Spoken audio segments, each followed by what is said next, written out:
نعمت صرف ہدایت ہے، یہ نوٹ کر لیجئے، تجزیہ کر کے سمجھ لیجئے۔ کوئی شے نعمت نہیں ہے، کوئی شے، نہ اولاد نعمت ہے، نہ صحت نعمت ہے، نہ دولت نعمت ہے، نہ اقتدار نعمت ہے، اگر ہدایت ساتھ نہ ہو۔ ہدایت ساتھ ہو تو ہر شے نعمت ہے۔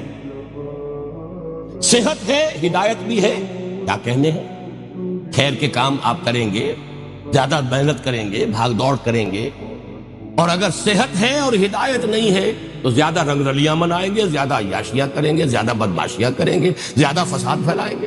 یہ نعمت تو نوعی زحمت ہو گئی۔ اولاد ہے، ہدایت نہیں، اولاد کو کیا بنائیں گے؟ اللہ کے باغی بنا کر اٹھائیں گے۔ آپ کی قبروں پر جا کر پیشاب کرے گی وہی اولاد، کیا بنائیں گے اس کو؟ وہ آپ کے لیے اللہ کے ہاں زحمت بن جائے گی وہی اولاد۔ اور اولاد دی ہے، آپ کو ہدایت دی، اس کی تربیت صحیح کی ہے آپ نے، تعلیم اس کو صحیح دی ہے، وہ آپ کے لیے صدقہ جاریہ بن جائے گی۔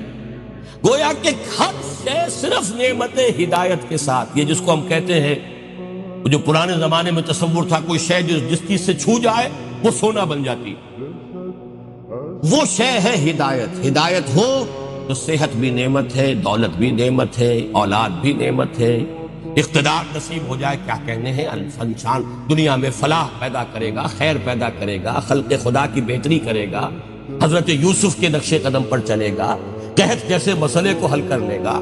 لیکن یہ کہ اقتدار ملا ہو اور ہدایت نہ ہو تو پھر انسان فرعون بنے گا، نمرود بنے گا، اپنا بھی بیڑا غرق کرے گا، پوری قوم کا بھی بیڑا غرق کرے گا۔